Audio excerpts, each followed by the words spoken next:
Let's talk a little bit more about the Steelers' new linebacker coach, Aaron Curry, and not just him, but what's the direction of Mike Tomlin's coaching staff. Lots of coaching talked here in the Locked On Steelers podcast. I'm your host, Chris Carter, joined today by Josh Taylor. Let's get into it.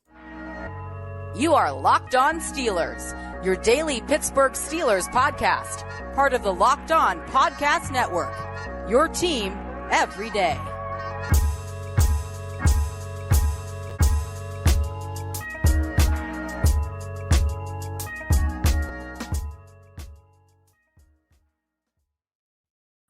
Hello and welcome to the Locked On Steelers podcast. I'm your host, Chris Carter, bringing you your daily dose of all things on the Pittsburgh Steelers. As always, you can find this show on your favorite podcasting platform. You can also find this show on YouTube. If you're watching this video on YouTube, hit the like button on the video if you enjoyed. Hit the subscribe button on our YouTube channel to get all of our daily Monday through Friday episodes, as well as our bonus content. We thank you for making the Locked On Steelers podcast your first listen every day, because we're your team every day. And today's episode is brought to you by FanDuel Sportsbook, the official sportsbook partner of the NFL. Make every moment more with FanDuel.com/LockedOn. Visit there today to get started. As I said, though, we're joined by Josh Taylor. He's back on the show. We're happy to do it. And Josh, there have been some coaching changes with the Steelers recently. And anyone that's ever listened to the show or just listened to you talk knows that you know your coaching history. Not just coaching history of the Steelers, but where guys come from, what strengths are where, and different tendencies of different coaching departments, not just in the NFL, but also in the college environment. So we're more than happy to talk with you about this. And for those who might be, fans of me through different platforms, I had this conversation with Ray Fittipaldo, from the Pittsburgh Post-Gazette earlier this week. But I wanted to talk with this about Josh. Now, Josh, Aaron Curry, of course, was a defensive assistant for the Seattle Seahawks for the last 3 years under Pete Carroll. He's now the Steelers' new outside linebackers coach. So he's going to be working with T.J. Watt, Alex Highsmith, Quincy Roche, and presumably maybe another draft pick or free agent signing that they add to that position. Now, he has also coached Alex Highsmith before, because he coached at Charlotte, where he also coached Larry Ogunjobi and other guys that were part of that program. But this is a guy who's 36 years old. He's now the youngest coach on the team, and this is something that I think that would be accurate to say, this is a bit of a hire that's been different from the Tomlin history. Normally he's hired older coaches, or, the coaches he's worked with have been former head coaches themselves. Do you think this is the start of a new trend for Mike Tomlin, or is this just more of just the law of averages playing out? Eventually they were going to get a coach like this, and they're still going to hire older coaches maybe in the near future. Can I say both? Because it feels like both. Fair. The reason why I say it could be at the beginning of a new trend, because it's no secret that Mike Tomlin's coaching staffs have been traditionally older. Yes. I mean, since he's been here, we're talking a decade and a half. He's had guys that were either older than him, whether they were guys that were already on staff when he came on when he was first hired, guys like Dick LeBeau, Keith Butler, Bruce Arians, who were already here, or you have guys that were like his peers and in his age groups, like the Carl Dunbars of the world, the Terrell Austins of the world that are in his age bracket, or even Todd Haley. So, that's kind of been the staple. So, yes, it does feel like it's starting to skew a little bit younger, especially when you realize Grady Brown's already on the staff. He's a younger coach. So it does feel like it's moving in that direction. However, it also kind of feels like the law of averages, because when I first heard about the retirement of John Mitchell, the first thing in my mind was, okay, Brian Flores just left. Now John Mitchell's gone. There's another shoe dropping here, because it's one thing if Brian Flores leaves and you talk about maybe they look for another guy to bring in, but maybe they don't. But then John Mitchell's gone too. That feels like that's opening up at least a spot for someone else, or maybe, creating an opening that somebody else could fill. So I figured there was another shoe dropping. So then when I find out it's Aaron Curry, I'm going, okay, now everything's starting to fit together, because you lose one part of the coaching staff, and John Mitchell, who's been there for decades, literally decades, is one of the most respected guys in that building. I mean, we're talking players who have come through for years knowing who John Mitchell is. And if you don't know the history of John Mitchell in the game of football, I guarantee you will be surprised when you hear just how much of a figure John Mitchell is, both with the Steelers organization and in college football as a whole. You should go look it up.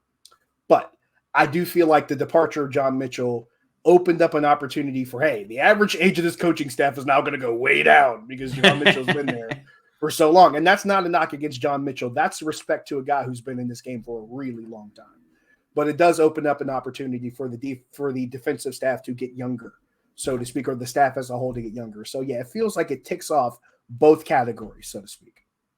And I think that's where it's going to be interesting to see, this is one initial move. And I think also, I mean, though Matt Canada is part of more of the age bracket that comes from that Mike Tomlin's a part of, but he was a newer hire when this was his first NFL job when he was hired to be the quarterbacks coach. And so I look at that. I look at I look at Aaron Curry, and I think maybe there's something there to that. Grady Brown's working his way up the defensive staff. He was in this a sort of assistant. Now he's the secondary coach under Terrell Austin. Maybe there's something developing there. And for the longest time, it's been assessed that by others that Mike Tomlin doesn't have a coaching tree, and it's a sign that he's a bad coach. Blah blah blah. That narrative. You and I have talked about that and how that's not exactly accurate to what's going on there, because a big part of many of the better Tomlin hires or the coaches who've worked under Tomlin, they have had histories elsewhere. Todd Haley did a really good job fixing up the offense and getting Ben Roethlisberger to play a way that extended his career maybe by 5 to 8 years. And then you could look at guys like Mike Munchak, who were brought in under his watch, and guys that carried the load for that. But none of those guys were ever going to be called a Tomlin coach. They were never going to be called his coaching tree because they were coming from other places, and the Steelers were adding those guys. Is this something that you think needs to happen for the evolution of Tomlin's coaching legacy, or is that just an overplayed thing where as long as you're winning, you can win with guys who have been brought in from other places in the NFL? You don't have to quote unquote discover young guys before everyone else does in the coaching trees. I love this discussion because I start asking questions to people who say the whole thing's it. I've had people tell me his job is to specifically go and try to bring in younger coaches and develop them to head coaches. When that showed up in the job description, news to me because I didn't know. But I like to ask questions to people who like to make such definitive statements that they think they know so much about. I love to ask people this question: how many coordinators do they think Tony Dungy had hired eventually as head coaches after they were coordinators under him? The answer is, for coordinators that previously worked under Tony Dungy, whether in Tampa Bay or in Indianapolis, he had one coordinator that was hired as a head coach, and that guy got hired in college. That was Mike Shula, who was the predecessor of Nick Saban at Alabama. Only one. Wow. Art Shell, first black head coach ever hired in the NFL, right? Mm-hmm. No coordinators hired as head coaches. None. It's almost like we're trying to find something to make this look worse than it is, when we don't realize, and I don't want to get too far off topic here, we don't realize that the lineage of head coaches and how many people that come under their coaching tree is incredibly limited because most of them don't last that long. And the ones that do, they hire coaches who are already experienced because it allows them to have success faster. You know who Tony Dungy's offensive coordinator was in Indianapolis? His offensive coordinator when he played quarterback at the University of Minnesota, it was Tom Moore, who they were on the same staff together under Chuck Noll in the 80s. He hired a guy who had experience, and I think that worked out pretty well with him for Super Bowl 41, if I'm not mistaken. So we can keep looking at how young this guy is or who this guy is, who that guy is. Here's the question. Are you winning games or are you getting results? Are you? Because Tony Dungy's in the Hall of Fame. And whether you like it or not, whether you want to argue with it or not, Mike Tomlin's going to be there. I talked about this at a book signing the other day because I just co-wrote a book with a bunch of other collaborators called Integrating Pittsburgh Sports, now in bookstores on Amazon. And I specifically wrote a chapter about Tony Dungy being hired as the first black coordinator in the NFL and Mike Tomlin being hired as the first black head coach of the Pittsburgh Steelers. And one of the things that you have to point out about this particular conversation is it's harder for the opportunity for a black coach to have more opportunity to succeed because traditionally, on average, they don't last that long. Black head coaches don't last as long in this league as far as getting opportunities to actually stay for a longer period of time. And Mike Tomlin has. Mike Tomlin is he's the exception more than he is the rule. Even Tony Dungy's tenure in Tampa wasn't that long. And that team went to the Super Bowl literally the year after he left. So we're talking about a situation where we're trying to compare one thing to literally everything else that's happening and it doesn't stack up. So there's that side of it. The other end of it is, yes, would you like to see a coach have a record where he's bringing people in, being successful? Sure, you would. But let's go talk about another coach who's brought in a lot of assistants over the years. And a lot of guys he brings in as assistants have had experience as head coaches. They've had a lot of experiences as coordinators, and they go on to become coaches afterwards. Yes, but they had coaching experience before they got to his staff. And that guy's name is Nick Saban. He does it literally every year and multiple times over. There's a reason, Chris, why you and I always make the same joke about how the University of Alabama football program is the Tuscaloosa Institute of Coaching Rehabilitation, because he does it every year. He does it every year. Here's the fun part. He just hired another coach on his staff to a position. You might remember the name. It's Ken Wisenhunt. Oh, Chris, wow. It's absolutely insane how people just keep finding their way into Nick Saban's door and then finding their way back out. Bill O'Brien's another one who's found his way back to New England after going through the Tuscaloosa Institute of Coaching Rehabilitation. So we could keep talking about how old the coaches are that come in to work under your staff. What are the results of the coaches who work under your staff? If the results aren't good, then look at the issues and wonder what's going on here. But when you have a decade and a half track record and you sit going into your next season, currently 17th all time in wins, and if you improve last season's win total by 1 this upcoming season, you will now sit 12th all time at the end of next season if you're Mike Tomlin. Maybe we're looking at the wrong things. Just a thought. I think that's a very good thought. Let's get more into those thoughts. And we have a caller's question we'll get to in a minute here on the Locked On Steelers podcast. So don't go anywhere. But first, we got to talk to you guys about our sponsors at FanDuel, because this episode is sponsored by FanDuel. And now we're just past the midpoint of the NBA season. The All-Star game is done with, and we're ready to go back here. And the number one way to bet on the NBA is through FanDuel, America's number one sports book. And new customers get a no-sweat first bet up to $1,000 that you get back in bonus bets if you don't win on your first bet on FanDuel. Just download the FanDuel Sportsbook app. It's safe, secure, and super easy to use. Then you can bet on everything from money line to point scores to threes drained. FanDuel lets you make player prop bets and gives you so many options. Plus, FanDuel even lets you combine your bets for a chance at a bigger payout called the Same Game Parlay. So don't miss the chance to get your no-sweat first bet up to $1,000 in bonus bets when you go to FanDuel.com/LockedOn. That's FanDuel.com/LockedOn to learn more. Make every moment more with FanDuel, an official sports betting partner of the NBA.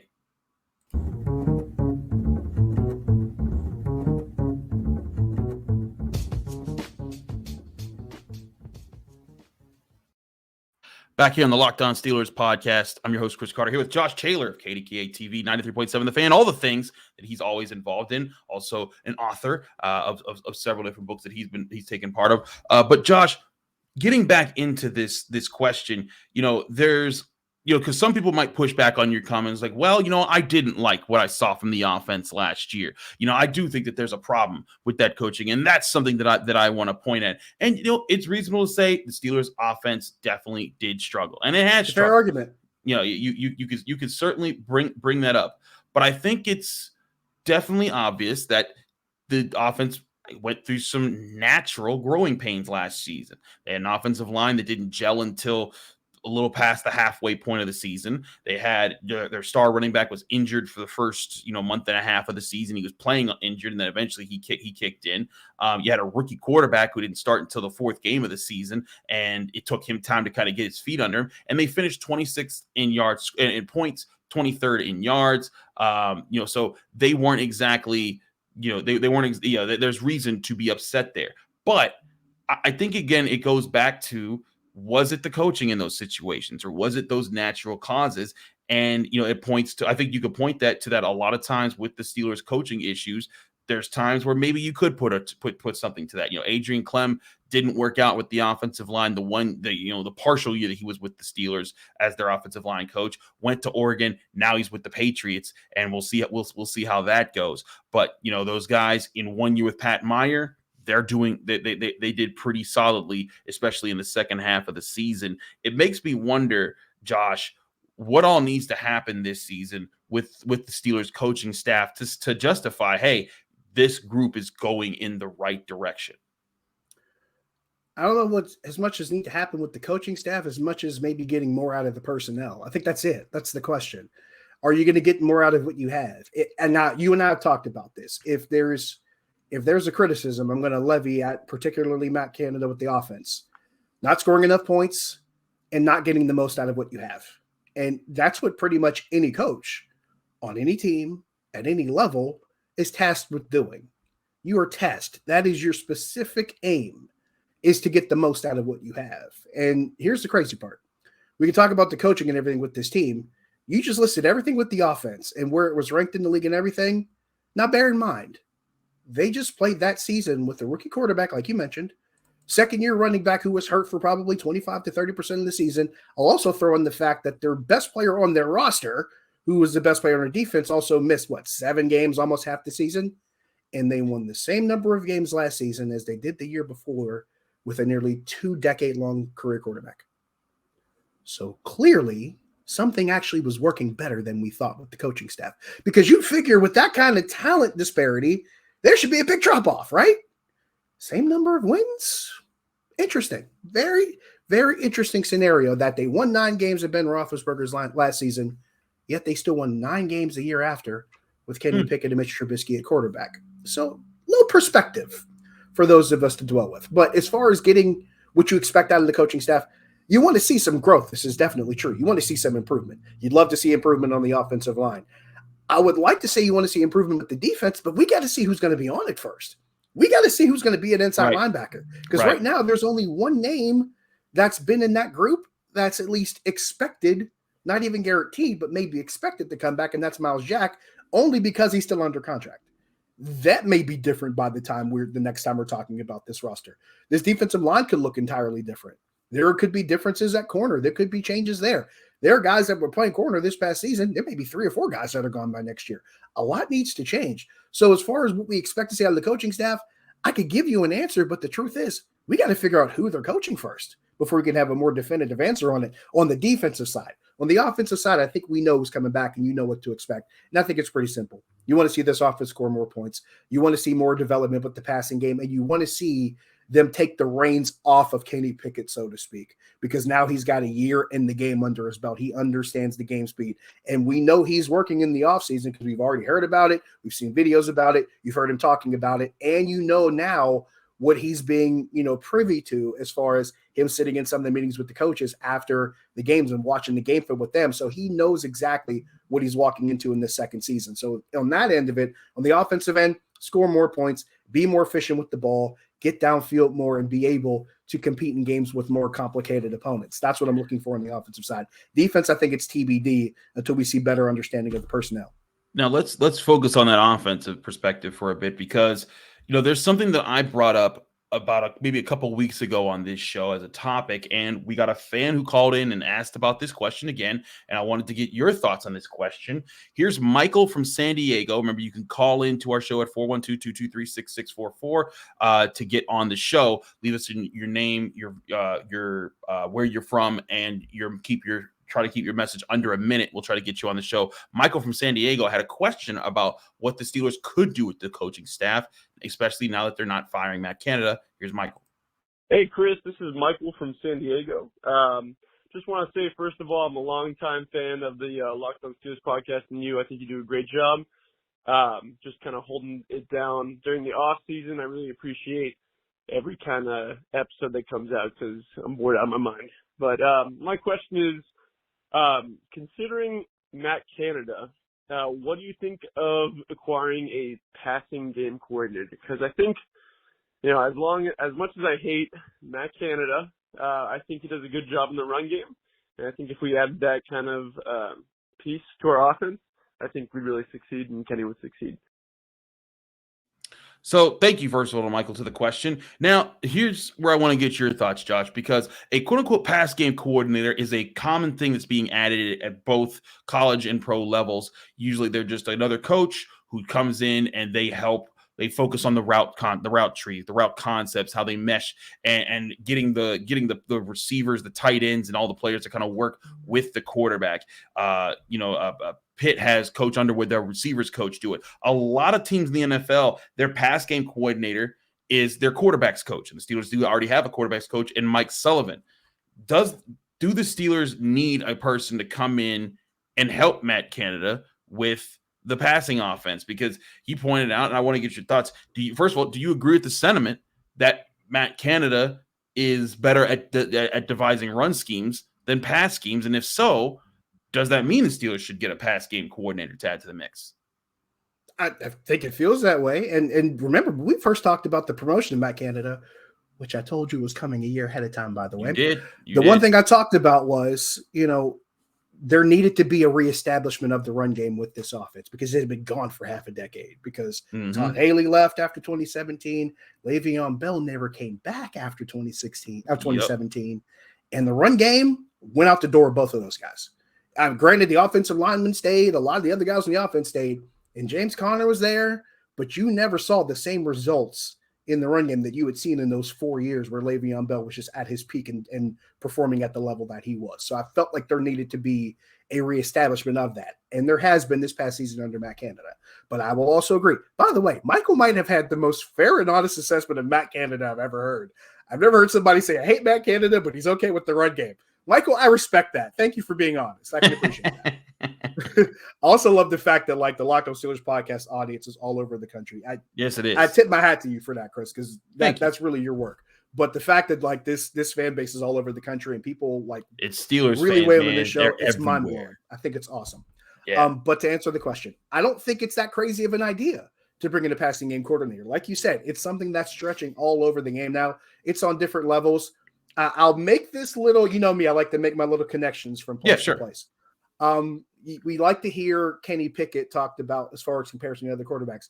What was one of the early comparisons we heard? He was coming out of the draft. We heard comparisons to Joe Burrow, right? Mm-hmm. Well, when Joe Burrow was at LSU putting up arguably the best season ever by a quarterback, and I'd say is the best season ever by a quarterback in college football history, he had a passing game coordinator in 2019 who was also the team's wide receivers coach. That guy's name was Joe Brady.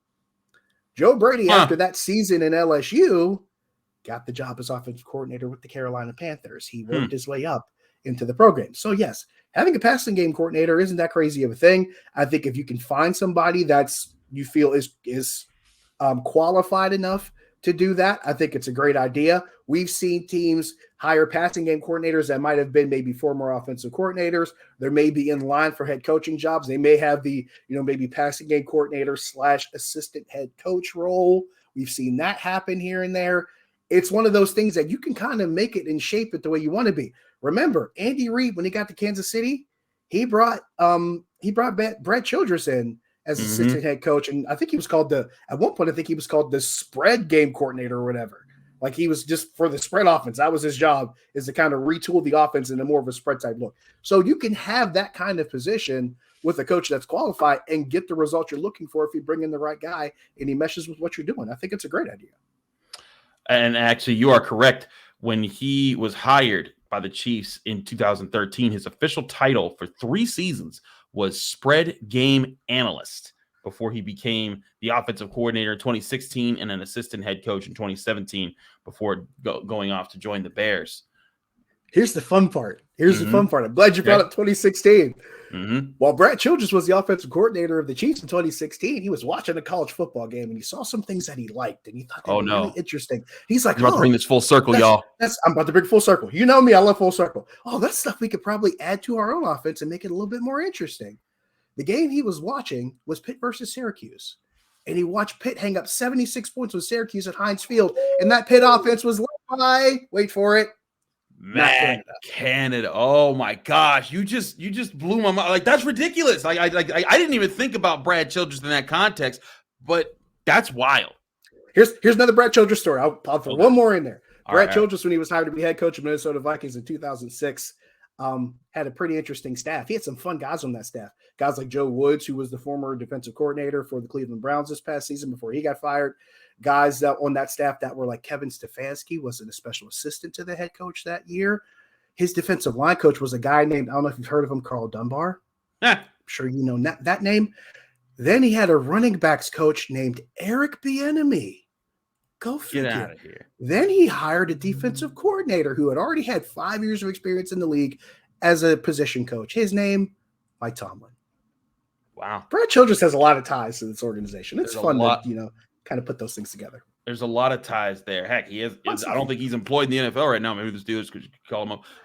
Now you see where I'm going with this. I do see where you're going with full this. circle. But to answer Michael's question, I think both of us are on board. The Steelers could hire a passing game coordinator. I don't think it would hurt. I've advocated before the show. I advocate again for it. I pound the table without pounding my desk too hard because it will probably shake everything and mess up the sound. But I want to get to one more point here. We're going to do that in just a minute here on the Locked On Steelers podcast. Don't go anywhere. We'll be right back after this.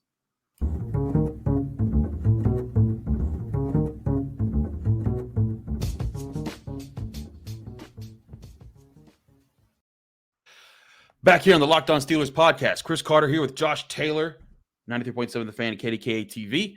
Josh, let's dig into for a minute here the idea here, whether or not they hire a passing game coordinator.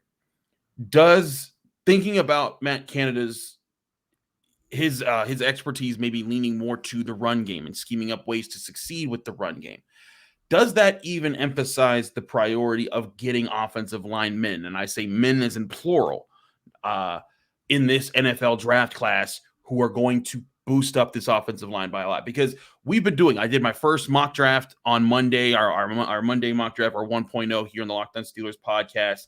I got with I believe it was my 1 second-round pick and 1 third-round pick that I used on offensive linemen for the Steelers to replenish the rankings. Some people think that they should use the first-round pick to get, if they can try to get one of the top offensive tackles of this class. Some people really like Osiris Torrance. That's a guy who I've put in some of my mocks. But I look at that and I say, if Matt Canada's strength is to devise better run schemes and to pound people into submission, and you already have Najee Harris, you already have Jaylen Warren, you like that 1-2 punch, you like James Daniels, you like Mason Cole, you're cool with the core four, and you're okay with Dotson and Moore. Do you put that much more of an emphasis on the offensive line over other positions because you want to get this offense to the point where maybe it does suit Matt Canada's strengths, and then in turn might suit Kenny Pickett's strengths as far as fitting into that offense? I think you should. I think you should for that reason, and even for a more basic, more simple reason. If for no other reason alone, you need to build depth, and building competition doesn't hurt, because this is something I've talked about a couple of times. We talk about this offensive line, and this is why this group was so peculiar. They played the entire season with all 5 guys. Yeah. 17 games. It doesn't happen. All 5 guys. Statistically speaking, and you talk to any offensive line coach, they'll tell you, be prepared because you're probably going to lose one. You don't go with all 5 guys during the course of the season. And this team did the thing that most offensive line coaches never expect to happen. So if you're going law of averages, you're probably going to lose 1 or 2 next year just because of how much you final destination did last year and avoided it. You may not do that this upcoming season. So yes, the draft is important because at the very least, you're going to need to build depth. And at the very best, maybe you're building competition and bringing in some guys that might compete for spots that may turn into starting opportunities. Or let's say a guy goes down, you got a rookie right here in place. And let's say you have that fortuitous situation where he slides right into that spot and he's ready to go and he's talented enough to carry that load. Now you're in a much better position to do that. So yes, I say it helps you from the standpoint of, you want to have guys that suit Matt Canada's strengths. You want to have guys, more importantly, that suit your starting quarterback strengths. Because remember, twice last season, someone missed an assignment and your quarterback ended up concussed. So for no other reason, for his long-term prospects and his own well-being, get somebody that protects your quarterback. And I'll say all this to reference this with another point. I was a guy going into the playoffs saying, hey, look, there's a couple of teams that are really good at running the football that are still alive. Teams like San Francisco, teams like Philadelphia, and during the playoffs, Cincinnati started to get on that, hey, let's start running the ball to win train. Yep. They also have really good and fortified offensive lines. Cincinnati, remember all the investment that they put in last season to rebuild that offensive line with guys like Lyle Collins. Even Kansas City, who throws the ball quite a bit, but they've got guys like Creed Humphrey and Joe Tooney on that offensive line that are pretty good. San Francisco might have, if not the best offensive line, they got 2 of the better offensive linemen, 2 of the best, probably the best pair of tackles in Trent Williams and Mike McGlinchey. Then you got Philadelphia, who might have the best center tackle combination in Lane Johnson, who has given up a sack in 2 seasons, and then Jason Kelce, who's only given up 1 in 2 seasons. All these offensive lines are fortified with really strong players. And Philly's whole 5 offensive linemen. That whole starting offensive line is absolutely ridiculous. So yes, if you're going to build an offense that's going to try to do anything remotely close to those teams that were the Final Four in the playoffs this year, you better have an offensive line or you're not going to get the same results they have. So it's more important that you do that, because I heard people saying, why can't they run the kind of plays that San Francisco has? Because you don't have a tackle like Trent Williams. That's why you can't do it. Right. Those memes on Twitter. Fellas, what's keeping you from looking like this? Well, what's keeping the Steelers from looking like that is having Trent Williams and Mike McGlinchey on their tackle position. What's keeping the Steelers from having an offense like the Eagles is having a center like Jason Kelsey and a tackle like Lane Johnson and Isaac Sayumwalo and all those other guys. That's what's keeping them from having offenses that look like that. And that's what's keeping them from not having a quarterback play more often and being concussed on the bench twice, because you need guys that keep him on his feet. So fortifying and upgrading the offensive line, and I'll say this again, if only for depth purposes, but also to raise your talent level and create competition. All of those are good reasons to do it. Certainly brings some things into focus there for the offense. I'm on board with advancing this offensive line, but it's going to be a continued debate. Where does that weigh against other needs on this team, like defensive line, linebacker, cornerback, and you could go on with other positions, but offensive line, I think, is right up there, and it does beg the question: is that going to be the focus of this upcoming NFL draft class, especially with the higher picks to boost the Matt Canada, Kenny Pickett offense? It might be with the new assistant GM that's running the draft, because he likes to do that kind of thing. Andy Weidel, of course, that he's bringing up to the guy who was one of the masterminds behind building that Eagles roster and the core that they have going right now. Josh, thank you so much for joining us and bringing us all of your insights here on the Locked On Steelers podcast. Let people know they can find you, follow you, and get more of your work. Social media, Josh Taylor HD, easiest place to find me. As far as my work, 93.7 The Fan, most days, at least one night a week on the weekdays, and it's also on the weekends. This upcoming week, it'll be Thursday night and Saturday morning, 9 to 11. I'll be filling in on Jim Colony's show this upcoming weekend. On the TV side, cbspittsburgh.com or CBS Pittsburgh.